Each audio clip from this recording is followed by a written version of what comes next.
Wankawan TV1. Assalamualaikum warahmatullahi wabarakatuh. Saudara-saudara sekalian dan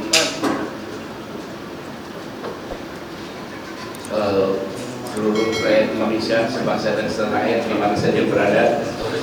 Hari ini kami berkumpul untuk melakukan pernyataan perlawanan terhadap perusak demokrasi. Kami dari Gerakan Penyelamat Demokrasi dan Kedaulatan Rakyat mengamati selama ini, dalam bulan-bulan terakhir ini terjadi perusakan demokrasi yang masif.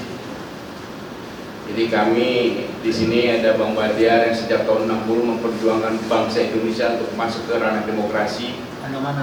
Mulai tahun 60-an ya, 66 dari HMI dan teman-teman semua di sini, ada Profesor Hafiz, itu juga sejak muda berjuang untuk demokrasi sampai kemudian masuk menjadi ketua Komnas HAM, memperjuangkan HAM dan demokrasi.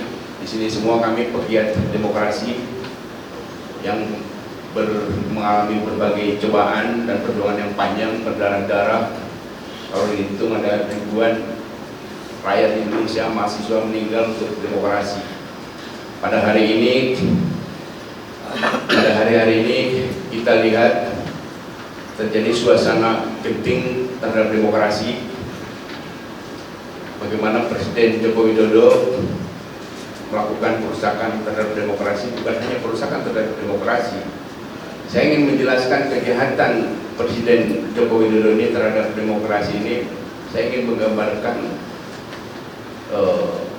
situasinya, kenapa kemudian menimbulkan reaksi yang keras dari kalangan akademisi, dari kalangan ilmuwan, dari kalangan intelektual, tokoh bangsa, dan juga tokoh-tokoh agama, mulai dari pimpinan Muhammadiyah sampai elit NU, gereja, uskup, dari semua lintas agama. Jadi saya ingin menjelaskan kenapa situasi ini menggegerkan elit bangsa Indonesia, para tokoh bangsa. Saya ingin menggambarkan situasi ini kurang lebih hampir sama dengan kasus Sambo dulu. Kenapa kasus Sambo itu menjadi heboh? Karena polisi membunuh orang sudah hal yang biasa, membunuh polisi, antar polisi juga hal yang biasa. Tapi kenapa Sambo menjadi geger, menjadi heboh internasional? Karena Sambo ini pemimpin provos penegak etika di kepolisian, kemudian dia melakukan pembunuhan dan kemudian merekayasa seolah-olah bukan dia yang membunuhnya. Nah, itulah sebabnya situasinya menjadi geger, mengguncangkan tanah air. Nah, kurang lebih hal yang sama ini terjadi kepada perilaku Presiden Joko Widodo. Apa yang dilakukan oleh Presiden Joko Widodo adalah membunuh peradaban. Membunuh peradaban. Kenapa peradaban? Puncak dari peradaban itu adalah agama. Jadi kalau manusia beradab, bangsa yang beradab itu bangsa yang beragama. Kalau yang tidak beragama itu bangsa yang tidak beradab. Jadi kita sepakati dulu persepsinya bahwa puncak peradaban adalah agama. Inti dari agama adalah pelajaran etika. Etika hubungan antara vertikal, antara umat manusia dengan penciptanya, dan agama juga mengatur etika bagaimana hubungan antar manusia, ukhuwah insaniyah, kemudian bagaimana komunikasi hubungan manusia dengan seluruh alam semesta ciptaannya.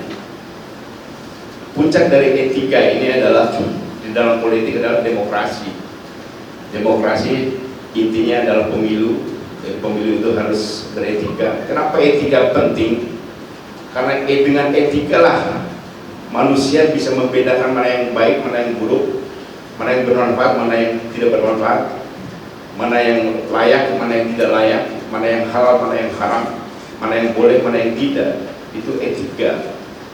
Jadi ketika peradaban dibunuh, etika pun akan terguncang dan bisa mati.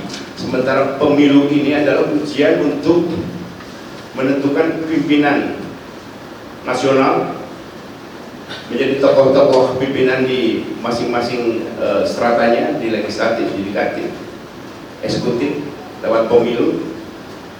Nah, oleh sebab itu dasar pemilu di seluruh dunia selalu patokannya adalah etika. Kita memilih orang-orang yang beretika.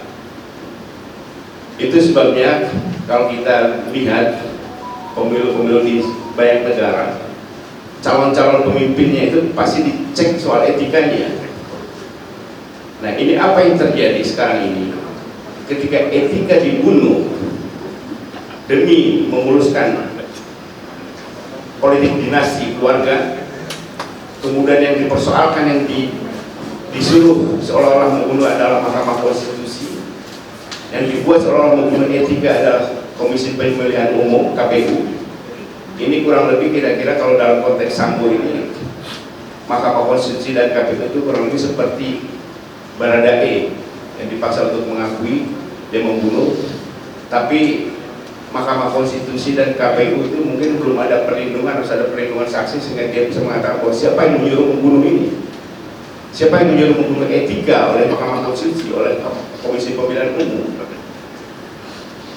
Nah, padahal kita tahu inti dari pemilu itu adalah dua institusi itu, yaitu Komisi Pemilihan Umum sebagai penyelenggara dan Mahkamah Konstitusi yang mengawasi hukum tata cara penyelesaian persoalan dalam sengketa pemilu.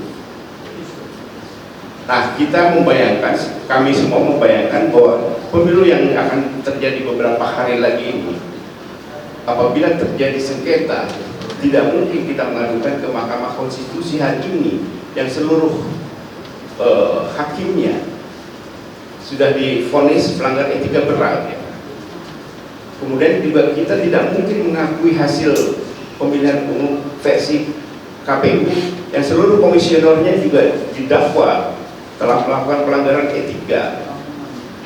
Nah, kegentingan inilah yang kemudian mendorong kami untuk bersama-sama memperjuangkan, kita semua rakyat Indonesia, memperjuangkan demokrasi agar tegak kembali, demokrasi menjadi benar, bermanfaat, tanpa harus melibatkan lembaga-lembaga yang secara etika itu tidak kredibel, tidak memiliki otoritas moral.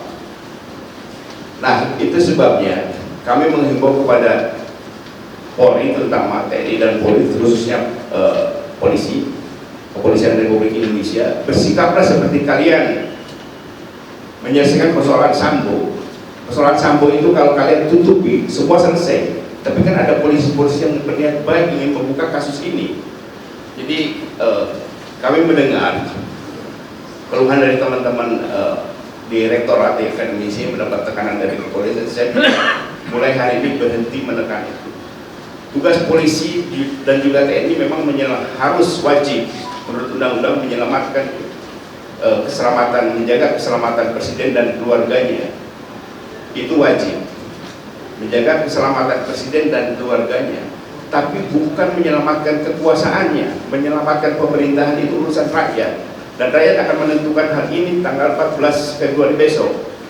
Jadi kepolisian dan juga TNI dan seluruh aparat negara tidak boleh mengganggu atau bersikap menyelamatkan pemerintahan, karena itu 100% urusan rakyat, dan itu sudah menjadi komitmen yang ditulis dalam konstitusi. Jadi ini peringatan, pengingatan dari kami kepada aparat kepolisian, TNI, aparatur sipil negara, dan siapa saja yang berkomitmen untuk menyelenggarakan kehidupan berbangsa dan bernegara secara baik ini, untuk masing-masing menjaga demokrasi, membebaskan rakyat untuk menentukan pilihannya, karena dasar pemilu itu adalah menurut konstitusi adalah yang utama adalah jujur dan adil, tidak ada keberpihakan. Oleh sebab itu kami menghormati seruan tokoh-tokoh agama yang mengingatkan secara keras Presiden Joko Widodo untuk menghentikan merusak demokrasi, menghentikan cawe-cawe di dalam pemilu, dan menghentikan politisasi dan menggunakan instrumen kekuasaannya untuk memenangkan pasangan calon yang didukungnya. Saya kira ini pengantar dari kami, nanti akan ditambahkan bagaimana kami akan menjelaskan bagaimana kami ini berjuang untuk menegakkan demokrasi. Jadi saya coba mau menutup pandangan umum ini dengan sebuah pantun yang saya cuplik dari lagunya Brudi Pesolima. Buah semangka berdaun sirih, yang melanggar etika jangan dipilih. Terima kasih. Wassalamualaikum warahmatullahi wabarakatuh. Ini Bang Batiar nih yang paling senior dalam perjuangan demokrasi. Saya kira Bang bisa menjelaskan kepada teman-teman bagaimana Abang dan kawan-kawan selama puluhan tahun berjuang untuk demokrasi, tiba-tiba sekarang mau dibunuh proses demokrasi. Bismillahirrahmanirrahim. Assalamualaikum warahmatullahi wabarakatuh. Saudara pejuang demokrasi yang saya hormati, saya ingin menjelaskan kondisi hari ini membuat saya teringat pada tahun 66. Jadi tahun 66 itu saya sudah jadi mahasiswa, ya, kuliah tak jelas itu. Saya tamat SMA tahun 68. Mengapa terjadi demonstrasi besar-besaran terhadap pemerintah saat ini? Karena pemerintah Bung Karno waktu itu sudah menjadi presiden seumur hidup. Bung Karno tidak menjadi seorang demokrat lagi. Itulah penyebab, ya, orang mulai menantang Orde Lama itu. Karena Bung Karno muncul sebagai seorang tokoh yang tak bisa diganggu, maka sekitar Bung Karno juga kelakuannya hampir seperti sekarang ini, menjilat.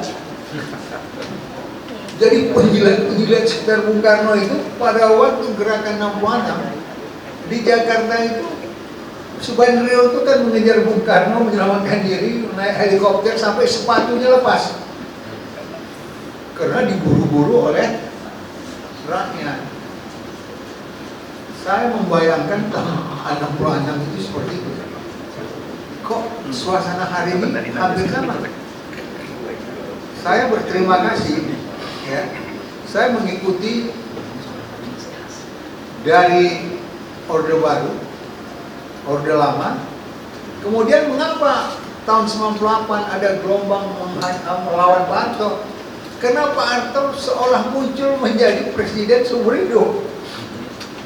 Walaupun dengan dibungkus dengan gaya lain, ya. Ini kan apa istilah casing. Macam saya caranya seperti ini juga lah. Kalau hari ini partai-partai atau apa namanya, ada tokoh-tokoh yang istilah orang bilang angkat telur, yang mengusulkan supaya Jokowi bisa 3 periode. Itu ada namanya, saya baca-baca, Podori atau apa aja, ya? Sponsor yang kuat itu dengan berbagai dalih.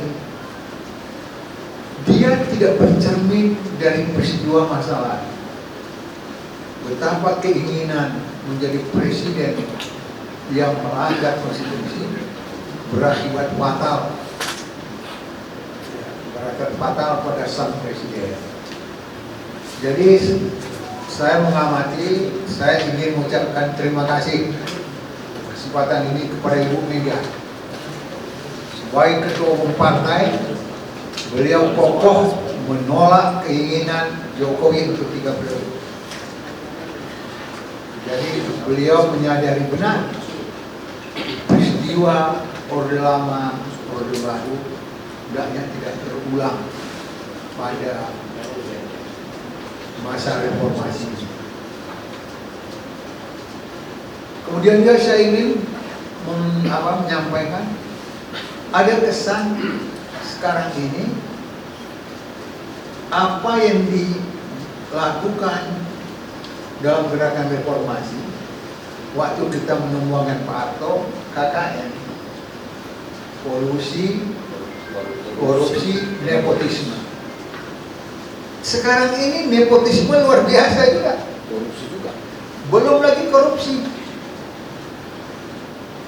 Inilah penyebab, ya, yang menimbulkan pikiran para intelektual, orang yang cinta dengan demokrasi, mereka yang memikirkan masa depan bangsa, tergerak. Mahasiswa, civil society mengatakan ini berbahaya negara ini kalau diteruskan.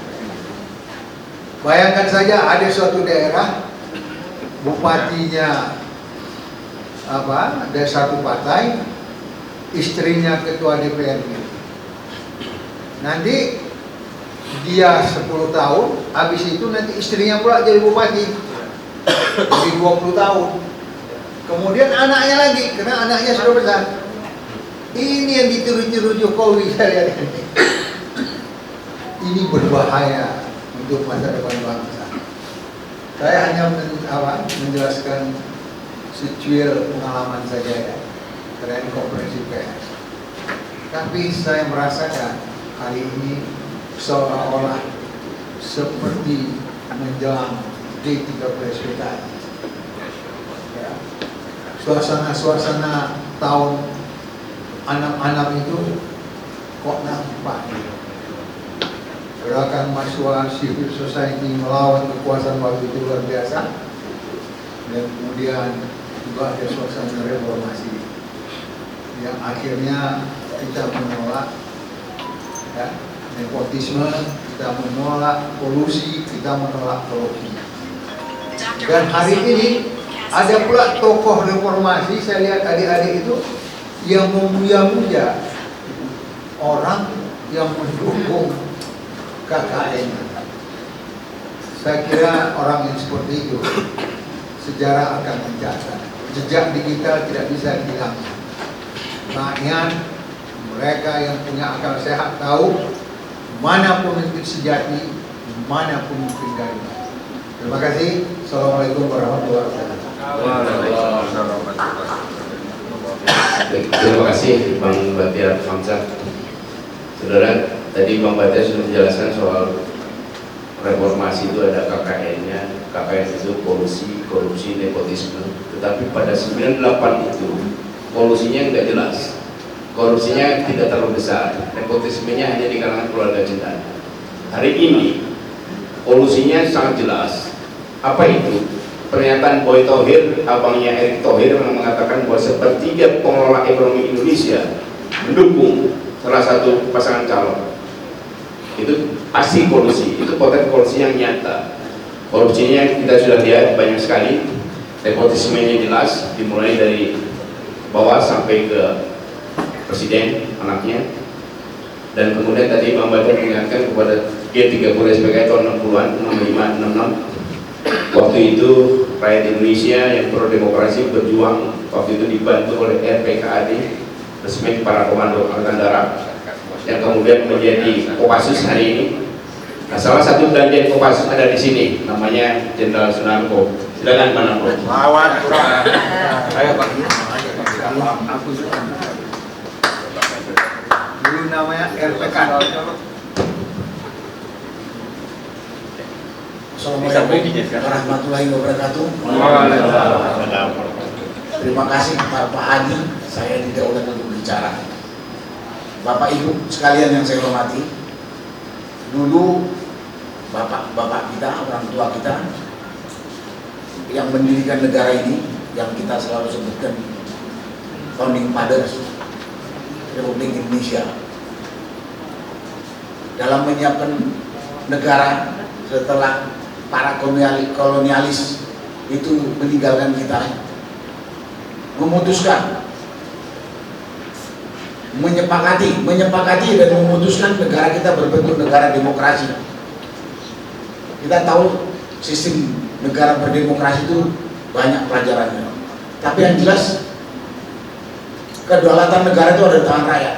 Kemudian rakyat mengamanahkan kepada perwakilan dari DPR dan DPR, pengelolanya operasional eksekutif, dan ada yang mengadili lembaga yudikatif. Sudah ada pembagian tugas yang jelas 3 lembaga itu. Saat ini tidak ada. Sukanya eksekutif. Padahal eksekutif yang dipimpin oleh presiden ini sebelum dilantik sudah berjanji, bersumpah demi Allah akan menyelenggarakan pemerintahan ini sesuai dengan konstitusi, dengan seadil-adilnya. Saat ini di negara kita tercinta yang katanya negara demokrasi ini, rakyat tidak punya hak bersuara. Keadilan tidak ada. Keadaan tidak ada. Jadi kehidupan demokrasi sudah, kalau dibilang negara kerajaan, masih banyak di dunia ini yang menganut sistem kerajaan atau monarki baik.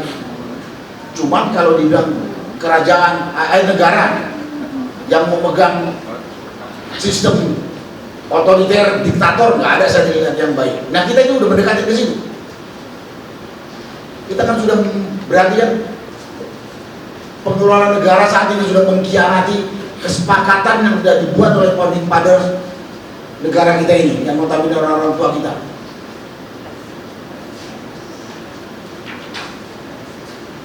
Saat ini kita lihat pemerintahan yang sekarang berjalan, demokrasi dikangkangin semau isi kepalanya sendiri. Konstitusi dirubah. Yang dulu sudah dibuat demikian baik, kalaupun tidak sempurna, sudah cukup baik, dirubah dengan tujuan untuk mengamankan kekuasaan dia, untuk berbuat semena-mena. Apa kita mau diam saja? Yang kuat makin kuat, yang lemah makin tertindas. Yang namanya keadilan itu tidak ada. Sebagai rakyat,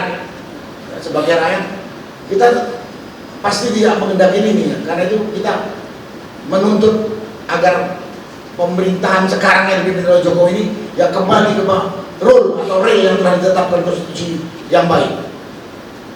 Dulu kita mereformasi dari kekuasaan Pak Harto, Orde Baru. Salah satu diantaranya adalah membatasi masa jabatan presiden.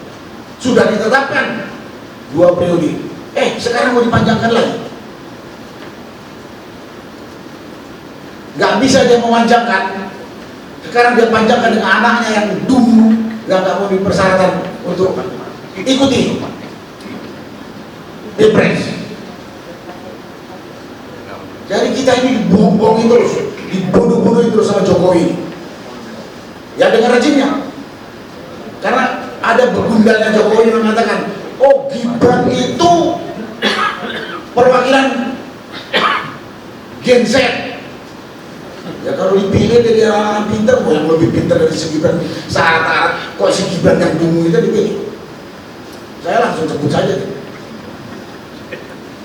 Jadi, dan sekarang bapaknya udah ngajak-ngajak demokrasi, dan kita sudah lihat bagaimana murid-muridnya negara kita ini, yang dulu didirikan dengan darah orang tua kita. Kalau nanti kemudian dilanjutkan sama anaknya, dan nama seorang tua yang jalan pun sudah pincang, mau apa negara kita ini? Jadi kalau kami kelompok di sini mengatakan kelompok penyelamat demokrasi dan kedaulatan rakyat, karena kami melihat demokrasi sudah diacak-acak dan kedaulatan rakyat sudah dia injek-injek. Nah karena itu pada kesempatan ini saya sudah lihat gerakan, saya sudah monitor gerakan kelompok masyarakat, kelompok buruh, emak-emak, sivitas akademika, dari mahasiswa dan guru besar sudah memprotes kondisi ini. Kalau dengan protes berdasarkan aspirasi seperti ini, termasuk yang seperti sekarang disampaikan, tidak didengar oleh Jokowi, daripada negara kita hancur lebur, daripada anak cucu kita hancur lebur, ya kita harus tingkatkan kekuatan untuk menurunkan Jokowi. Yes. Nggak ada, karena dia budak, nggak punya malu. Nggak budak. Dokter nggak ada penyakit masalah budak. Yang jelas saya tahu tidak punya malu. Saya kalau mensitir kalimatnya Pak Amin Rais, manusia yang tidak punya malu itu sudah mendekati karakternya binatang. Ini yang ngomong bukan saya, tapi saya sepakat dengan kalimat itu. Nah kalau namanya binatang itu nggak bisa diomongin seperti ini, apa boleh buat. Kita harus tarik dari singgah sananya, kita ganti. Kalau tidak kita hancur lebur. Kalau tidak kita hancur lebur, notabene malu kita sama bapak-bapak kita yang sudah mewariskan negara ini. Malu kita masih hidup. Dikasih warisan begitu besar nggak bisa kita jaga. Dan saya pernah dapat nasihat dari sesepuh saya yang sudah almarhum Jenderal Wijoyo Suyono, bergerak atau kamu punah, digilas oleh gelombang kebiadaban ini.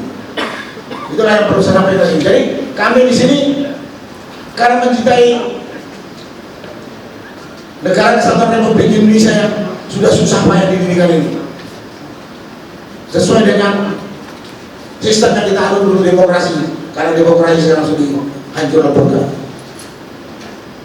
Dan saat ini juga dalam sistem demokrasi di mana dikatakan bahwa kedaulatan di tangan rakyat, sekarang itu tidak ada, karena perwakilan yang kita pilih di DPR pun saya tidak tahu kenapa kok jadi budak atau nggak punya malu. Karena terus terang mereka itu nggak budak, nggak becak. Masa nggak lihat bagaimana penderitaan rakyat saat ini, kok diem saja? Karena itu mari kita bersatu, kita perbaiki kondisi kehidupan berbangsa ini. Kita malu kalau kita di negara tetangga kita merdeka duluan tapi tertinggal terus.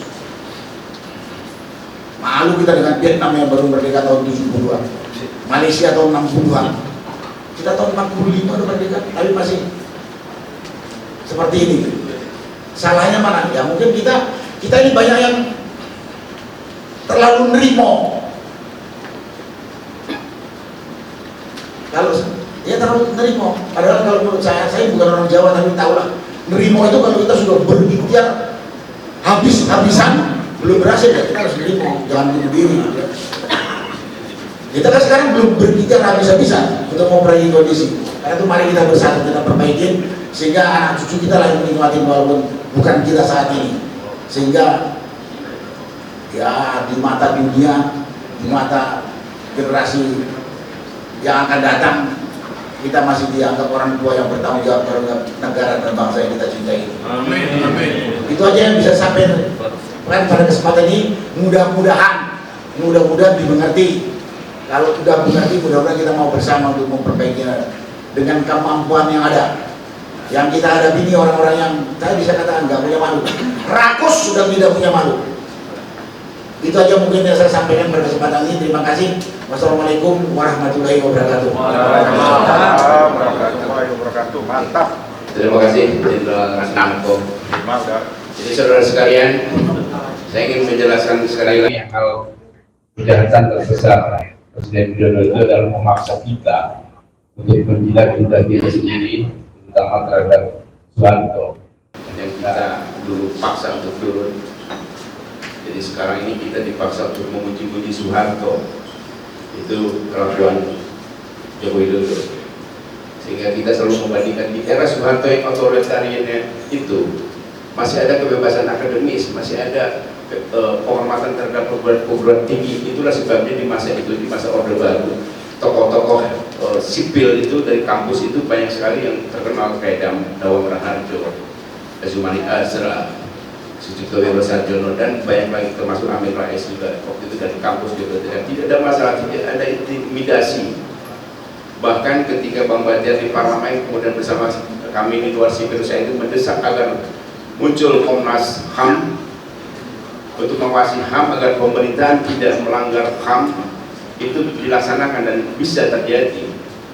Dan salah satu pimpinannya hari ini Profesor Hafiz Abbas, pimpinan HAM, Komnas HAM, ini akan menjelaskan bahwa apa yang terjadi pelanggaran HAM hari ini. Silakan Bang. Baik, terima kasih Bang Adi, teman-teman media, Bang Batiar, Pak Jenderal Nargo, seluruh masyarakat di tanah air, dan juga politisi kita, tokoh-tokoh kita, Bang Yani ini luar biasa. Memang akhir-akhir ini kita lihat ada perkembangan baru di tanah air ya, tadi Saya lihat ada lebih 50 perguruan tinggi negeri swasta, 100 lebih bro. Sekarang sudah lebih 100, 113. 113 perguruan tinggi negeri dan swasta menyampaikan deklarasi atas kerisauan mereka melihat realitas yang ada di depan mata. Di kampus itu memang masyarakat ilmiah, kumpulan masyarakat yang memang kegiatannya sehari-hari adalah mencari kebenaran ilmiah. Untuk apa? Untuk kemajuan peradaban, untuk kemajuan ilmu, untuk kemajuan teknologi, untuk kesejahteraan umat manusia, untuk keadaban, untuk perdamaian, untuk demokrasi, ya, dan perdamaian dunia. Jadi kalau kampus itu bersuara, jangan dicurigai bahwa ada yang tunggangi, tidak. Ya. Karena dia bekerja dengan ranah ilmunya, dia punya tanggung jawab moral akademik. Ya. Apa yang dirisaukan sesungguhnya? Dia melihat bahwa negara ini terancam bubar, gitu. Dan ada sejumlah referensi ilmiah yang menjadi acuan mereka, gitu. Dan menambahkan satu perubahan baru supaya keadaan ini tidak semakin memburuk. Kita ingin keluar dari keterpurukan ini.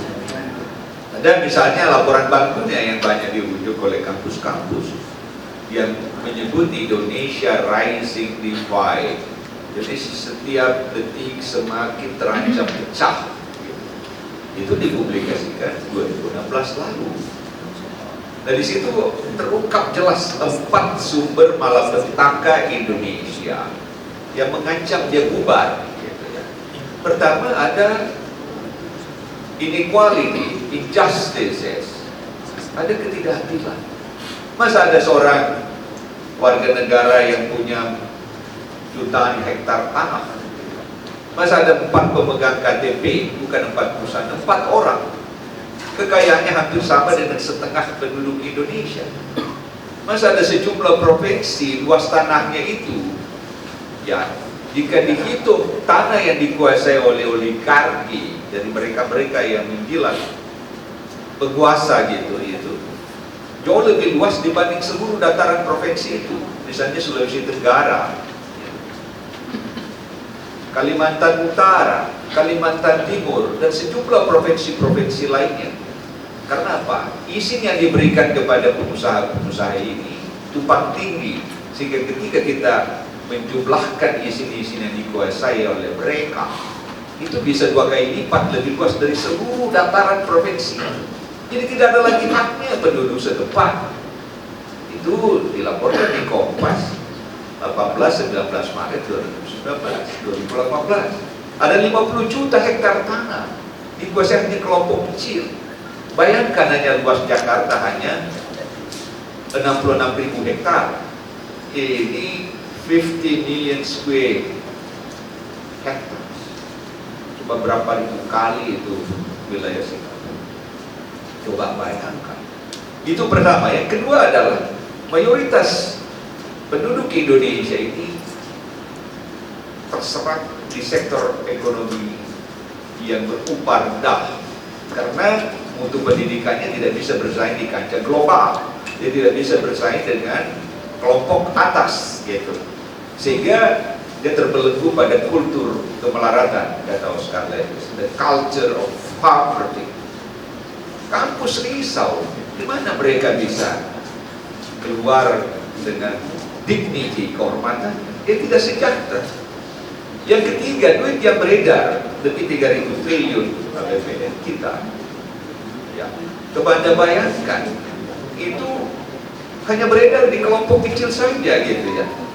Not bankable. Itu kalau kita lihat data di Kementerian BUMN yang pernah disampaikan juga Pak Tantri Abeng, ada sekitar 60 juta UMKM, usaha kecil menengah, tak tersentuh oleh perbankan karena duit itu hanya beredar di kelompok kecil saja. Misalnya penjual bakso, ya, penjual gorengan, itu nggak bisa dibantu. Misalnya 1 triliun, mana mungkin 1 miliar. Jadi duit yang dimiliki oleh negara ini hanya untuk kelompok kecil. Misalnya Gibran. Ya itulah.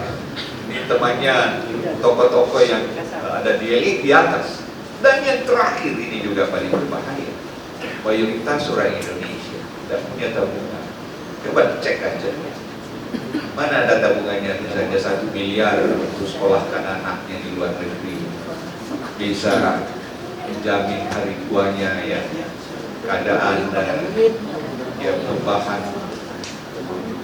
kesejahteraan di masa depan tidak ada. Inilah yang mungkin dijadikan acuan oleh Pak Prabowo pada 2019 lalu bahwa Indonesia itu akan bubar tahun 2030 karena 4 sumber ini. Dan kita berdoa mudah-mudahan ya pada 2024 ini sebagai pintu gerbang untuk menuju Indonesia yang lebih baik ya terwujud gitu. Tapi kalau ini dikhianati lagi, maka tentu keadaan ini akan semakin memprihatinkan. Nah, saya ingin melihat bahwa sejumlah negara di dunia, baik di Amerika Latin, di Afrika, di Asia Pasifik, itu memang suara-suara perubahan besar satu bangsa itu bersumber dari universitas. Di Afrika Selatan misalnya, kita lihat itu jatuhnya rezim apartheid dari pergolakan kulit hitam itu juga dimotori oleh kampus. Bahkan di Afrika Selatan itu kampus menawarkan 2 Equity Act, undang-undang pemerataan, jangan kelompok kulit putih yang menguasai semua kekuatan ekonomi. Lalu ada lagi yang dibuat, undang-undang Broad-Based Black Economic Power. Jadi ekonomi yang berbasis perbaikan ekonomi dan kesejahteraan kelompok masyarakat miskin. Coba teman-teman bisa melihat, seluruh warga masyarakat bisa melihat bagaimana keadaan seperti tadi disampaikan Pak Narko. Negara-negara tetangga kita jauh lebih baik karena dikelola dengan parameter-parameter yang baik. Nah, mudah-mudahan ke depan ini ya Indonesia selamat dari bencana yang ada di depan mata, ancaman yang ada di depan mata, supaya Indonesia ini masih bisa disaksikan oleh anak cucu kita di masa hadapan. Saya kira itu sekedar refleksi singkat mengapa kampus turun sudah 113 ya. Padahal kemarin saya melihat waktu UEG menyampaikan deklarasinya itu baru 50-an ya gitu. Ternyata mungkin besok bisa sampai 1000 kampus gitu, atau mungkin seluruh kampus gitu. Tapi kampus juga terlihat ada tekanan-tekanan yang menyampaikan bahwa ada noise dan ada voice, ada yang kampus yang ngomongnya tidak berbasis data, tapi ada yang bisa masuk di akal gitu. Jadi ada macam-macam. Saya kira mari kita lihat proses dinamika di kampus ini karena amat mengkhawatirkan melihat realitas yang ada di depan mata. Mudah-mudahan kita selamat. Terima kasih Prof. Hafiz Abbas, Ketua Komisi Ketua Komnas HAM periode lalu. Tadi intinya adalah HAM, kita ingin menyelamatkan Indonesia. Itu sebabnya kami sebagian besar yang ada di sini pernah waktu itu bergabung dalam koalisi aksi menyelamatkan Indonesia. Jadi memang Indonesia harus diselamatkan. Dulu KMI ini terdiri dari masyarakat sipil, aktivis, juga akademisi di kampus-kampus, dan kemudian berjuang untuk menjelaskan kepada sivitas akademika apa yang terjadi di Republik ini. Dan alhamdulillah hari ini kita lihat hasil dari perjuangan kita mengingatkan teman-teman intelektual di kampus-kampus itu memperoleh hasil yang maksimal. Bahkan kalangan tokoh agama juga menjelaskan. Nah, di mana titik ketidakselamatan bangsa Indonesia yang sedang kita cegah ini, yaitu seperti disampaikan oleh salah satu guru besar dari Universitas Brawijaya yang menyatakan bahwa kalau Presiden Widodo memaksakan kehendaknya memenangkan paslon yang akan didukungnya, Indonesia pasti akan chaos. Kemudian ini disambut oleh Gusuk Agung Jakarta yang mengatakan bahwa kalau Presiden Widodo tidak mau mendengarkan nasihat ini akan tumbang. Jadi kita sudah membayangkan bagaimana kemarahan publik, kemarahan rakyat terhadap tingkah laku Presiden Widodo ini. Itu sebabnya sekali lagi kami menghimbau kepada kepolisian dan juga KPU agar berhenti mengiklankan pemilu damai dasmu. Karena tidak akan ada kedamaian tanpa jurdil. Jadi harusnya yang dikampanyekan itu pemilu jurdil. Kalau jurdil udah pasti damai. Nah, jadi sekarang ini titik rawan kita adalah di Komisi Pemilihan Umum. Karena kita tidak mungkin membawa perselisihan hasil pemilu itu ke Mahkamah Konstitusi yang seluruh komisionernya melanggar etika, didakwa divonis melanggar etika. Jadi kita harus mencermati KPU. Jadi KPU, Hasyim Asyari dan kawan-kawan masih bisa istiqomah untuk mencoba jurdil, tegakkan kebenaran, rawat suara rakyat. Jadi kalau dalam peribahasanya kan suara rakyat, suara Tuhan. Jadi rakyat ingin perubahan, Tuhan ingin perubahan kepada bangsa ini. Dan itu sebabnya kita harus mengawasi Komisi Pemilihan Umum. Nah, di antara teman-teman ini yang fasih, yang canggih, yang punya pengalaman melalui pengawasan penyelenggaraan pemilu KPU ini namanya Dr. Ahmad Yani. Begini, Bismillahirrahmanirrahim. Assalamualaikum warahmatullahi wabarakatuh. Para dewan pers yang saya hormati, saya ingin saja masuk ke pokok persoalan kita. Press conference kali ini adalah dalam rangka untuk menyelamatkan bangsa, menyelamatkan demokrasi. Artinya menyelamatkan demokrasi adalah menyelamatkan pemilu yang akan berlangsung beberapa hari ke depan. Bagaimana kita menyelamatkan pemilu 2 hari atau 3 hari ke depan itu, tanggal 14 nanti, adalah dengan betul-betul pemilu itu dilakukan secara jujur dan adil. Pertanyaannya, apakah saat ini pemilu itu atau proses pemilu itu sudah dilakukan secara jujur dan adil? Saya menyatakan tidak. Kecurangan, ketidakadilan, ketidakjujuran itu telah terjadi, sedang terjadi, dan akan terjadi. Sama-sama kita ketahui bagaimana ada proses menggunakan institusi negara yang namanya Mahkamah Konstitusi hanya sekedar untuk meloloskan putra mahkota, hanya sekedar untuk meloloskan yang namanya saudara Gibran. Mahkamah Konstitusi mengambil hak-hak konstitusi lembaga negara lainnya, yaitu DPR dan Presiden, yaitu dengan menambahkan frasa yang bukan kewenangannya sama sekali. Jadi kalau sebagian orang menyatakan, ahli hukum tata negara yang menyatakan bahwa pendaftaran Gibran ke KPU itu adalah secara yuridis, secara legal sah, hanya dipersoalkan secara legitimit dan secara etik dan moral, menurut saya tidak. Justru secara legal, secara yuridis, pendaftaran Gibran itu cacat prosedural, cacat konstitusi, dan cacat yuridis. Cacat etika itu sudah dikemukakan oleh lembaga-lembaga negara. Di mana letak cacat yuridisnya? Karena tidak ada mandat sekalipun diberikan oleh konstitusi, Mahkamah Konstitusi itu untuk membentuk norma. Apa yang disyaratkan yaitu 40 tahun minimum, terus ada frasa baru yang dibuat oleh Mahkamah Konstitusi, yaitu pernah menjabat atau sedang menjabat, bupati, wali kota atau gubernur, itu adalah norma. Norma itu bukan kewenangannya MK. Satu itu problemnya.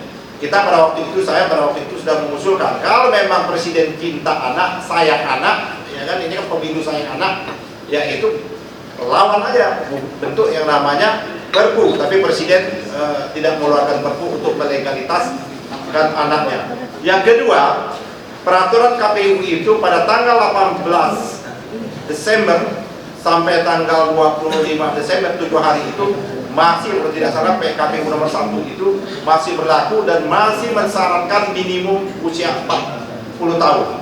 Hal itu juga ditabrak oleh KPU, peraturannya belum berubah, ditabrak, menerima pendaftaran saudara Gibran berpasangan dengan yang namanya Prabowo. Itulah akhirnya pendaftaran itu dilaporkan oleh kawan-kawan ke Dewan Kehormatan Penyelenggara Pemilu. Itulah juga akhirnya Dewan Kehormatan KPU memberikan sanksi pelanggaran etik berat dengan memberikan peringatan terakhir. Sayang, peringatan terakhir ini sudah berulang-ulang kali dilakukan oleh KPU. Seharusnya kemarin di KPP bukan memberikan peringatan keras, yaitu memecat, karena dia sudah diberikan peringatan terakhir beberapa kali seperti itu. Itu yang pertama. Jadi ini akan menimbulkan nokta, ini akan menimbulkan peristiwa hukum, ini menimbulkan fenomena hukum terus-menerus bahwa pendaftaran Prabowo Gibran adalah pendaftaran yang cacat yuridis sepanjang zaman yang adanya Republik Indonesia ini. Itu yang kedua, yang pertama. Yang kedua, saya baru mendapatkan informasi dari kawan-kawan di daerah. Ini juga kita tadi sudah dihimbau, semua institusi kampus, Sivitas Akademika, institusi keagamaan sudah memberikan fatwa, pandangan keagamaannya dan sebagainya. Tapi ini tetap saja dilakukan oleh yang namanya institusi-institusi yang punya kewenangan. Yaitu baru saya dapat informasi dari kawan-kawan di Sumatera, kawan-kawan di Jawa, kepala-kepala desa, yaitu dana desa itu diperintahkan diberikan untuk membeli suara rakyat. Padahal dana desa itu adalah untuk kesejahteraan rakyat, bukan untuk membeli suara rakyat.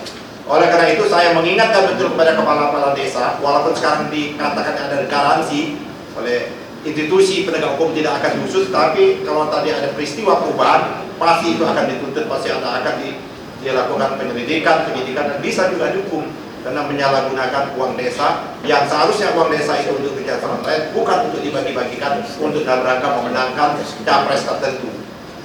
Itu yang kedua. Yang ketiga, cara kita untuk melawan jujur dan adil ini ada dua menurut saya, karena kita menegakkan pemilu jujur dan adil. Yang pertama adalah sebagaimana dikemukakan oleh Pak Narto. Saya kalau udah Pak Narto memerintahkan, saya taat aja. Pak Narto, ya kan tadi Pak Narto mengatakan untuk menghentikan ini agar pemilu ini betul-betul ada pemilu tanpa Jokowi. Nah, saya ambil aja samina atau tunggu perintah Pak Narto. Kapan perintah? Nah, kita siap untuk menjalankan. Yang kedua adalah langkah-langkah kedua itu secara langkah konstitusional itu adalah kita minta kepada seluruh rakyat Indonesia untuk menghentikan rejim ini dengan tidak memberikan dukungan, yaitu memenangkan pasangan yang bukan pasangan yang didukung oleh rejim, yaitu memenangkan pasangan yang tidak didukung oleh rejim itu. Itulah untuk kita hentikan pada tanggal nanti pada tanggal 14 Februari tahun 2024, yaitu memenangkan calon yang tidak didukung oleh oligarki, calon yang tidak didukung oleh institusi-institusi yang lain, ya seperti itu, calon yang tidak didukung oleh para koruptor dan lain sebagainya. Jadi menurut saya ini menentukan kita baik menjelang tanggal 14 maupun pos 14 maupun pasca 14, di mana kedaulatan rakyat itu yang hari ini mau diambil, kedaulatan rakyat itu mau dirampok, suara rakyat itu mau dicuri. Saya menghimbau sekali lagi pada kawan-kawan institusi kepolisian, institusi kejaksaan, TNI, berhenti betul untuk menyederai. Kalau tidak, Anda akan dicatat sebagai pengkhianat konstitusi, Anda pengkhianat kedaulatan rakyat, Anda pengkhianat terhadap demokrasi. Rakyat nanti akan menghentikan. Saudara-saudara, ingat peristiwa 98, ingat peristiwa 65 dan 66. Kalau Anda tidak mau menjadi bagian yang akan dituntut oleh rakyat, saya kira berhentilah untuk melakukan kecurangan, berhentilah untuk menerima perintah untuk melakukan kecurangan itu. Saya kira dari saya itu saja. Mari kita menangkan suara rakyat dengan betul-betul mengawal pemilu ini agar tidak dicederai, tidak dinodai oleh praktek-praktek curang, praktek tidak adil dan praktek kerasusan terhadap kekuasaan. Terima kasih. Bila terpilih, Assalamualaikum warahmatullahi wabarakatuh. Terima kasih Dr. Ahmad Yani. Jadi sebelum tadi akhiri, nanti saya beri kesimpulan, ini ada satu kawan saya pejuang demokrasi yang setiap hari juga mengkritisi lewat podcastnya. Ini Ustaz Edi Mulyadi. Bismillahirrahmanirrahim. Assalamualaikum warahmatullahi wabarakatuh.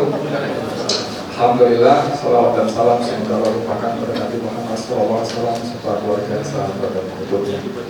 Saudara sekalian yang saya hormati, para senior yang saya banggakan, kalau kita menginventarisir kecurangan Jokowi dalam Pilpres 2024 ini sudah terlampau banyak. Yang tadi cerita di Jelentrek, orang Jawa bilangnya, di Jelentrek apa ya? Diburai ya. Yang terakhir ini saya betul-betul miris ketika teman-teman yang mengatakan bahwa kepala desa diperintahkan menggunakan dana desa untuk membeli suara rakyat. Ini sudah keterlaluan, sangat keterlaluan, dan itu mereka diiming-imingi jaminan bahwa mereka tidak akan diusut. Justru sebaliknya, kalau tidak mau menggunakan dana desa untuk membeli suara rakyat, maka performa yang sebelumnya akan dikulik-kulik. Jahatnya luar biasa. Jadi kita semakin tahu bahwa cawe-cawe Jokowi itu sungguh-sungguh sangat jahat karena diterjemahkan di bawah dengan cara-cara yang ada sama sekali tidak beradab. Nah, saudara-saudara saya hormati, pertanyaannya adalah bahwa kalau kita ini, saya nggak tahu ya, kalau saya kan memang bukan tim relawan, bukan timnas, bukan kalau macamnya. Tapi ini juga kan banyak juga tim relawan. Cuman masalahnya saya ingin bertanya saja, kenapa yang teriak melawan pemilu curang dengan segala macam caranya itu justru orang-orang yang, mohon maaf untuk menyebut gampangnya, penggembira saja. Sementara pemainnya seperti tidak terusik gitu loh. Saya gemes betul. Paslon 1, paslon 3, kan kalian yang dirugikan gitu loh. Kalau sampai curang, kalian dirugikan, tapi yang berteriak saya, siapa, yang di luar lingkaran sama sekali, atau orang-orang yang punya kepedulian terhadap negara. Mohon maaf, perlawanan rakyat semesta itu memang diperlukan, betul-betul diperlukan. Bahkan secara guyonan atau sungguh-sungguh saya sudah menyebut Pak Narko ini bisa jadi komandan kita ketika memang dibutuhkan, seperti Bang yang tadi bilang. Begitu beliau kasih komando, kita gerak semua. Cuma kenapa yang 1 dan 3 cicing naik gitu?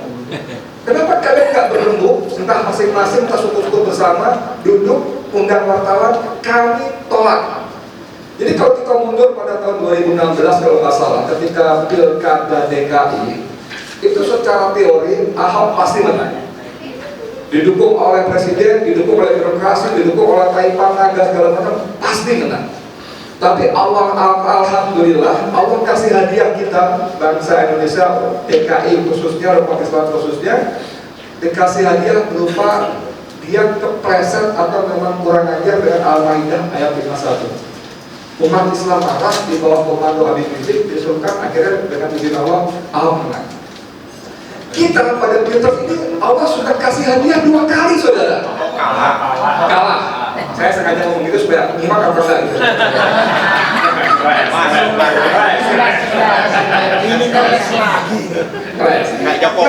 Pilpres ini saudara sekalian, ini udah dikasih 2 kali hadiah. Hadiah pertama adalah penjatuhan sanksi pelanggaran sangat berat, etika sangat berat, sehingga sang pelanggar itu kena sanksi pencopotan jabatan ketika meloloskan Gibran dengan membawa frasa pernah atau sedang menduduki jabatan bla bla bla bla. Itu pelanggaran sangat berat. Walaupun MK tidak membatalkan putusan nomor 90, tapi itu hadiah yang luar biasa buat kita. Harusnya pada saat itu paslon 1 dan 3 sudah bunyi harusnya. Dan yang kedua, DKPP. DKPP ini luar biasa. Walaupun juga lagi-lagi tidak mengubah putusan KPU yang melanggar PKPU-nya. Pertanyaan saya, kita nunggu hadiah ketiga, nunggu leher kita ditempel di golok gitu. Saya betul-betul nggak sabar, betul-betul kalau Prabowo pidatonya, saya nggak sabar bekerja setelah 14 Februari. Saya nggak benar-benar nggak sabar turunkan rezim ini. Betul. Cuman masalahnya kenapa 1 dan 3 yang jelas-jelas dirugikan, yang paling dirugikan, mohon sampaikan saudara-saudara di Timnas, sampaikan, kalian duduklah. Kalau nggak bisa sama-sama satu-satu, bikin pernyataan keras. Kami menolak, kami tolak. Gitu, jelas itu akan memberi energi besar, saudara sekalian. Setiap angin datang, baik sendiri-sendiri maupun bersama, itu ratusan ribu, jutaan manusia. Kemarin, kaptennya sudah bilang ada 15 juta tiket yang sudah terlepas. Itu kemarin, hari ini saya nggak tahu jadi berapa. Kalau 10% saja 1,5 juta loh orang. 03 itu banyak, masih banyak orang yang mau mati demi Megawati dan PDIP. Manfaatkan. Kalau saya mau ngomong begini, nggak usah ngomong soal pasal sekian, undang-undang sekian, nggak ada urusan. Revolusi akan menangkap semua kekerasan dan kekacauan kalau menang. Kalau menang. Emangnya ada sejarah dalam undang-undang dasar kita boleh menurunkan Presiden Soekarno, Soeharto? Nggak ada. Maksud saya begitu loh. Selalu sampaikan ke timnas siapapun orangnya. Ini nggak bisa dilawan dengan cara-cara peraturan ini, undang-undang ini. Nggak bisa. Sorry banget, suruh salah juga saya disuruh ngomong begini. Udah muak saya, muntah betul. Jadi please, saya mau ingatin aja teman-teman wartawan, YouTuber, tulis besar-besar, paslon 1, 2, 3, saatnya melawan. Terima kasih. Assalamualaikum warahmatullahi wabarakatuh. Allahu Akbar. 1, 2, 3 1 dan 3. Terima kasih Ustaz Edi Mulyadi. Ini sahabat kita ini kemarin hanya karena mengkritik soal kebijakan IKN, menyatakan bahwa soal jin buang anak yang sini soal frasa yang biasa di kita dicatakan dia harus masuk UI. Itulah peristiwa di rezim ini. Jadi saudara sekalian, saudara sebangsa dan setanah air, kami berkumpul di sini untuk menghindari, untuk mengerem, untuk mencegah agar di Republik ini tidak terjadi hal yang aneh-aneh, tidak ada lagi goro-goro. Kami masih percaya demokrasi itu jalan paling beradab untuk sirkulasi kekuasaan dan peradaban. Kenapa kita memilih demokrasi? Karena setiap orang, siapa saja sesuai bila memenuhi syarat bisa menjadi apa saja. Dan demokrasi juga menyediakan perangkat apabila kita salah memilih bisa diturunkan. Jadi apa yang disampaikan oleh teman-teman kita, ratusan profesor, guru besar, tokoh-tokoh lintas agama, Muhammadiyah dan tokoh NU seperti Bu Sita Nuriyah dan lain-lain, juga Uskup Agung, juga teman-teman dari non-muslim, tokoh lintas agama sudah mengingatkan bahwa kali ini kesewenang-wenangan kalau dilakukan akan mendapat perlawanan rakyat. Percaya. Jadi apa yang sudah disampaikan Uskup Agung dan teman-teman dari profesor dari akademisi sudah melihat ini, kenapa mereka kemudian bergerak, kenapa kami juga bergerak, karena ini akan terjadi. Jadi begitu kecurangan ini, karena rakyat ini, bangsa kita ini sudah muak dengan pemilu, karena dari setiap pemilu tidak menghasilkan kepemimpinan nasional yang bermanfaat. Nah, mereka ingin pemilu kali ini melahirkan kepemimpinan yang baik. Karena itu masih sebagian besar masih percaya kepada pemilu. Tapi kalau cara damai ini dihalang-halangi, dijegal dengan rekayasa berbagai hal, maka percayalah kali ini akan mendapat perlawanan. Kita ingat 2019 rakyat sudah mempresidenkan namanya Prabowo Subianto, sudah menjadikan dia presiden, suaranya sudah benar. Kemudian rakyat memperjuangkannya itu sampai puluhan orang tewas. Tapi kemudian apa yang dilakukan oleh Prabowo, dia jual suara rakyat itu, dia deal dengan Jokowi. Kali ini juga kemungkinan hal yang sama begitu. Dia berjuang, kalau kita dukung, dia akan gadaikan lagi kepada anaknya Jokowi. Nah, ini yang kita tidak ingin, bahwa pemilu itu bukan permainan kekuasaan. Pemilu itu adalah permainan otoritas untuk kesejahteraan. Jadi kita ingin agar pemilu itu betul-betul menghasilkan suara rakyat, memilih orang yang tepat untuk bangkit agar bangsa ini harkat dan martabatnya kembali terangkat oleh tokoh yang memang betul-betul dipilih rakyat, bukan dipilih oleh oligarki. Nah, jadi itu sebabnya kami sekali lagi mengatakan, meminta kepada TNI Polri bahwa kalian sesuai dengan undang-undang wajib menyelamatkan, wajib menjaga keselamatan presiden dan keluarganya, tapi bukan menyelamatkan kekuasaannya. Kekuasaannya itu adalah mutlak 100% urusan rakyat. Dan tanggal 14 itu nanti rakyat yang akan menentukan siapa yang berhak menjadi pemimpin di Republik ini. Jadi tolong buktikan itu, dan juga kepada institusi yang lain yang ingin beriklan mempromosikan pemilu damai untuk berhenti itu, lebih baik kampanyekan pemilu jurdil. Polisian harus menjadi bayangkara demokrasi, menjaga setiap TPS agar ada jurdil. Kalau pemilu ini berjalan jurdil, insya Allah akan damai dan kita akan melahirkan pemimpin dalam proses demokrasi. Jadi jangan kita juga mendengar banyak keluhan ini yang mulai tidak percaya kepada demokrasi. Jadi kalau demokrasi kali ini gagal, maka kita tidak akan bisa lagi menjalankan demokrasi. Jadi ini pilihan terakhir kita dalam berdemokrasi. Demikian penjelasan kami. Kalau misalnya ada pertanyaan dari teman-teman, kalau tidak ada itu lebih baik. Jangan. Ya. Boleh. Auto track dari situ boleh. Mainkan. Izin Pak, saya Walda dari Antara. Mau nanya tanggapan Pak, ini kan kemarin temuan Bawaslu ada surat suara dari Malaysia yang sudah tercoblos viral. Itu belum sampai kepada WNI di Malaysia, tapi temuannya sudah tercoblos. Dari temuan itu tercoblos di 03. Nah, sekarang tim Bawaslu dan pelaksanaan pemilu sedang menyelidiki kasus tersebut. Nah, tanggapan Bapak sendiri seperti apa? Terima kasih. Yang pertama saya kira bahwa bentuk kecurangan sekecil apapun itu tidak dibenarkan dan dilakukan oleh siapapun. Yang kedua, persoalan ini yang di luar negeri tidak hanya kemarin, jauh sebelumnya juga sudah ada juga persoalan yang di Taiwan seperti itu. Kenapa persoalan di Taiwan kok tidak diributkan juga seperti itu? Jadi apapun kita ya usut saja, usut tuntas. Siapa pelaku kejahatan demokrasi, siapa pelaku kejahatan kedaulatan rakyat, itu harus diusut dan dihukum seberat-beratnya. Yang kedua, tidak hanya itu sesungguhnya. Itu masih kasus yang sangat ringan, sangat kecil. Itu hanya berapa? Tapi bagaimana proses yang sampai saat ini data pemilih tetap itu yang tidak diverifikasi.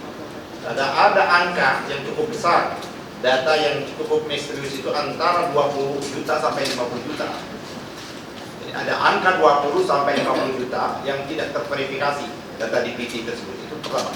Yang kedua, sampai saat ini KPU tidak pernah mengumumkan yang namanya IT KPU itu sudah betul-betul dilakukan audit. Hanya memberikan pengumuman bahwa sistem IT KPU dilakukan pemantauan atau dilakukan supervisi oleh yang namanya Badan Siber Nasional (BSN) dan BIN dan Kominfo. Dan itu kan kita sama-sama tahu itu institusi negara yang diduga keras selama ini. Kenapa akhirnya kampus teriak adalah tidak netral dan ikut bermain di dalam politik ini.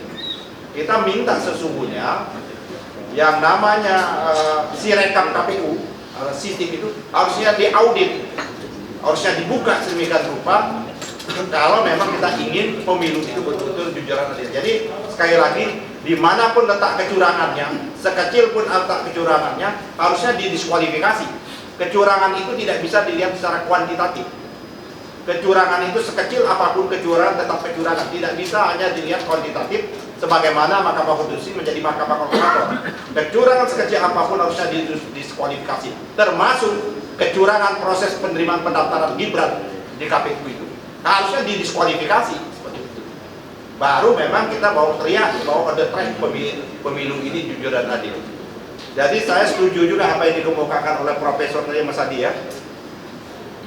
Tadi Profesor dari Brawijaya, dan indikasi itu dari hari ke hari semakin kuat. Dan bahkan sekarang ini sudah diumumkan untuk seolah-olah ada pasangan tertentu menang satu putaran. Dan ada lembaga-lembaga survei untuk melegitimasi. Kalau itu terjadi, saya kira kita tinggal menunggu aba-aba dari Pak Narko aja seperti itu. Terima kasih. Siap. Siap. Jadi soal kenapa kita minta teman-teman di KPU itu untuk membangun kesadaran baru, laksanakan pemilu dengan jurdil, lakukan itu dengan benar. Karena apa yang terjadi kemarin itu kan membuat masyarakat, membuat rakyat yang kemudian disuarakan oleh teman-teman dari kampus, para profesor atau komunitas agama, akan terjadi masalah besar. Karena kali ini rakyat sudah sangat paham bahwa kalau terjadi sesuatu, kalau terjadi perselisihan pemilu, tidak mungkin tergokoh-gokoh dia mengadu ke Mahkamah Konstitusi. Karena sudah terbayang apa yang terjadi di Mahkamah Konstitusi, pasti Mahkamah Konstitusi akan tetap memenangkan apa yang lewat kecurangan itu. Kemudian kalau kita protes, oh hakimnya nggak benar, kemudian kita bikin lagi MK, kemudian kata MK bahwa hakim-hakim ini konstitusi memang brengsek, kita pecat semua dengan tidak hormat, tapi maaf saudara-saudara kalian, berarti kami tidak bisa mengubah keputusannya. Ini kan buang-buang waktu, dan itulah yang dikhawatirkan oleh para guru besar, para tokoh lintas agama, dan kami penggiat demokrasi yang sudah berjuang tadi membaca sudah puluhan tahun, sejak tahun 60-an berjuang untuk demokrasi. Ini akan mencapai titik akhir dari demokrasi. Jadi ini sebabnya dan kekhawatiran kami kenapa kami berkumpul. Ini tinggal sedikit lagi, beberapa hari lagi. Ini harap teman-teman KPU berlakulah jurdil. Kemudian karena kami seluruh masyarakat tidak akan mempersoalkan apakah bansos ini dikonversikan kepada suara, itu silakan kalian mau curang mau dengan DPT, tapi begitu hasilnya negatif pasti akan direspon secara negatif juga. Jadi secara gamblang-gamblangnya yang kami tangkap ini bahwa pemilu kali ini akan menjadi seperti pemilu tahun 1986 di Filipina. Perlawanan antara Marcos dan Cory Aquino. Marcos waktu itu punya angka, punya fakta yang didukung oleh Komrek. Komrek itu KPU-nya Filipina.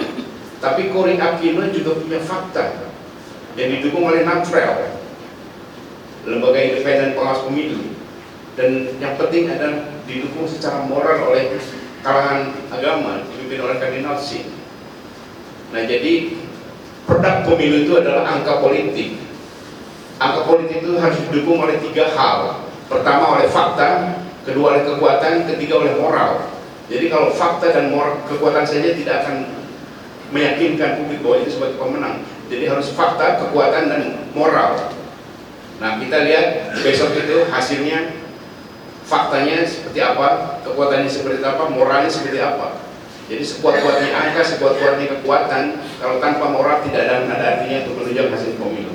Demikian saudara sekalian, terima kasih. Wassalamualaikum warahmatullahi wabarakatuh.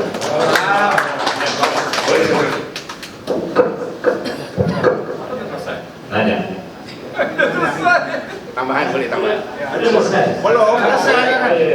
Assalamualaikum warahmatullahi wabarakatuh. Saya Yadi dari Popole TV. Ada yang lupa dari kita berteriak revolusi, turunkan Joko, maksudkan Joko, dan lain-lain. Ada yang lupa dari kita, yaitu kapan penyebaran ini bisa sampai ke rakyat luas. Jangankan sampai ke pegunungan di Papua, saudara. Di Bekasi tempat saya atau di Depok, di wilayah saya pun dihidangkan nggak ada tuh terdengar adanya revolusi, maksudkan Joko, tumpahkan Joko. Padahal setiap hari, setiap minggu saya melakukan liputan dengan aliansi rakyat membuka tentang maksudkan Joko. Nah, ada yang lupa, kita kenapa tidak menegur kepada pers kita? Padahal kita itu punya hak loh untuk menegur pers, terutama pers yang mainstream. Setiap kita liputan itu cuma ada YouTuber. Masih beruntung kita ada YouTuber. Pers paling kali ada Antara. Padahal kita punya hak untuk menegur Metro TV, Kompas yang selalu menayangkan Joko dengan PSI-nya atau omongan-omongan dan lain-lain. Itu kan sebuah pembodohan menurut saya. Karena apa? Ini ada kamuflase. Nah, menurut saya, apakah dari gerakan yang bapak-bapak di depan ini, yang mulia ini, akan melakukan teguran terhadap pers? Karena pers itu salah satu pilar demokrasi. Dan kalau salah satu pilar demokrasi itu runtuh, ya tidak akan tegak demokrasi ini. Nah, menurut saya itu aja yang saya tanyakan, kapan kita melakukan somasi atau mosi tidak percaya terhadap pers Indonesia, terutama kepada yang mainstream, karena mereka tidak pernah menyuarakan yang seperti ini. Terima kasih. Wassalamualaikum warahmatullahi wabarakatuh. Baik ya, ini pertanyaan terakhir ya. Jadi begini Mas, mengapa pertanyaan orang di gang-gang di bawah itu ya, kesannya nggak mau tahu gitu kan. Saya tinggal di lingkungan orang miskin. Orang miskin itu menengok keadaan ini nggak tahan lagi, tapi bersuara dia takut. Karena kalau dipanggil oleh aparat, ujung ceritanya duit. Dia sudah miskin, jadi kesannya dia diam saja. Disinilah tugas pimpinan masyarakat yang ada. Di tempat saya, di masjid saya berani masalah ini. Mereka berani, mereka sadar. Saya tinggal di Jalan Puspitek Raya, ya, RT 15 RW 04 di dalam gang. Jadi kalau di Bekasi begitu ya pasti itu orang miskin itu nggak tahan lagi. Untuk hidup aja susah, apalagi kalau dipanggil-panggil. Karena kalau dipanggil itu bukan cerita mana yang benar salah. Ujungnya uang keluar. Tetangga saya berantem, saya damaikan baik-baik segala. Mencabut perkara itu duit. Dia miskin. Masa kita bantu lah. Itulah kehidupan di bawah itu. Jadi memang orang miskin seperti ini, dia tinggal menunggu. Jika Pak Narko bergerak, maka orang miskin pasti. Mantap, udah. Pasti. Ini penjelasannya. Baik, jadi begini soal pers dan lain-lain. Begini, pertama soal sampai kerajaan sudah dijelaskan. Saya ingin menjelaskan lagi tambahannya bahwa kalau saudara-saudara sekalian buka Wikipedia, ketik zaman normal, itu tahun 30-an, pertengahan tahun 30-an, zaman Belanda. Jadi setelah Indonesia merdeka tahun 50-an itu orang-orang tua saya, kakek-kakek kalian ini ngomong zaman normal itu zaman Belanda. Gitu. Karena itu kalau di survei-survei tingkat kepuasan itu tetap kepada pemerintah, itu yang mana waktu Belanda penjajah aja sedikit. Mayoritas rakyat Indonesia senang, happy. Zaman Soeharto juga begitu, rakyat mayoritas happy. Dan bidang gampang tidurnya barang murah. Tapi ketika kualitas demokrasinya diganggu, masyarakat di perkotaan karena intelektual bergerak, selesai. Jadi pers ini juga bagian dari intelektual. Karena intelektual providen adalah pers. Kita nggak usah tegur-tegur mereka. Ini kita juga bertahun-tahun meyakinkan teman-teman profesor guru besar itu juga susah, tapi begitu melihat faktanya mereka bergerak sendiri. Kemudian yang soal mainstream, saya ingin jelaskan kepada saudara sekalian, mainstream hari ini adalah medsos. Kenapa disebut mainstream? Arus utama yang memimpin arus perubahan, yang memimpin opini itu adalah medsos. Kalau media yang tadi saudara sebutkan itu media konvensional, media lama, vokal, dan lain-lain, itu tidak masuk dalam arus ini. Kemudian yang tertinggal, jadi arus utama yang disebut mainstream itu, pers mainstream itu medsos. Nah, kenapa kayak Tempo kemudian menjadi eksis lagi? Karena Tempo bergabung dengan Suara Rakyat. Begitu berbeda dengan Suara Rakyat ditinggal mati lah sih. Itu jadi kita tidak pernah berambisi juga untuk meyakinkan teman-teman dari media. Pers ini kan bagian dari intelektual, proses intelektual. Nanti akan kesadaran sendiri seperti yang terjadi pada Dewan Guru Besar dan lain-lain. Jadi kemudian soal revolusi rakyat, kita kenapa kami bergerak ini? Karena ingin agar rakyat itu sudah nggak usah tahu macam-macam, lah kalian mau pilihannya yang benar. Nanti prosesnya kita yang 98 itu apa yang terjadi? Kan di Jakarta, di beberapa kota aja, tidak di kampung-kampung. Melawan Belanda juga begitu, menjadi pusat-pusat kota karena intelektual.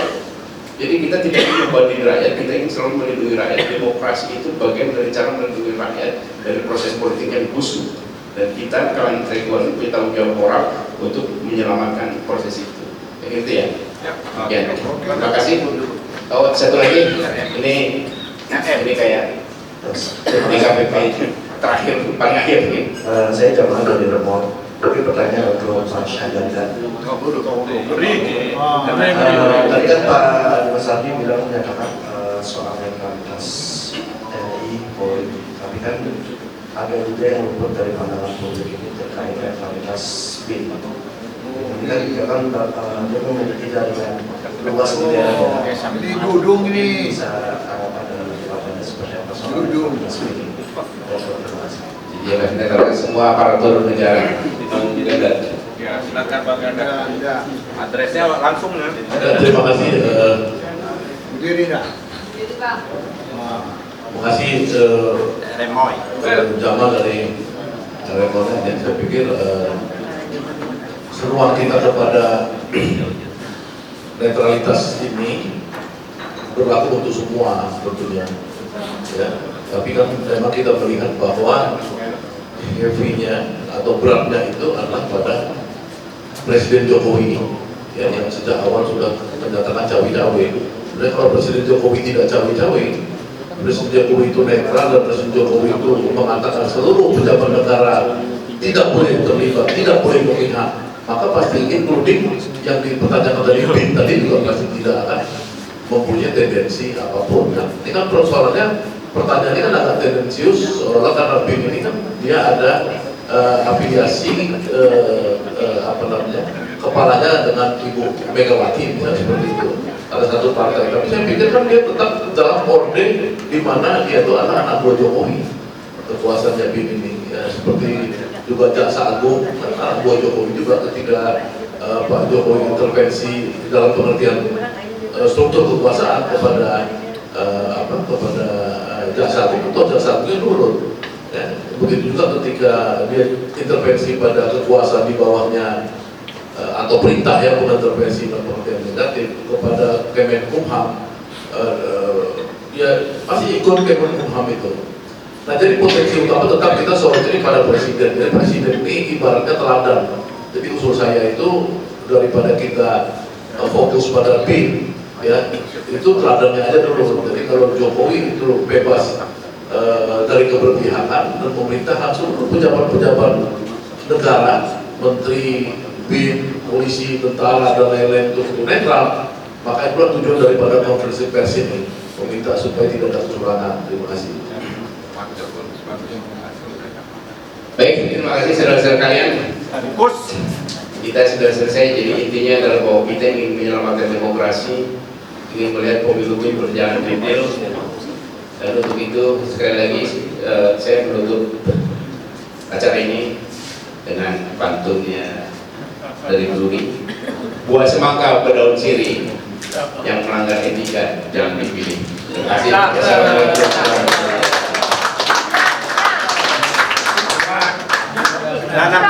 Nanam singkong berbuah uang, yang bohong harus dibuang.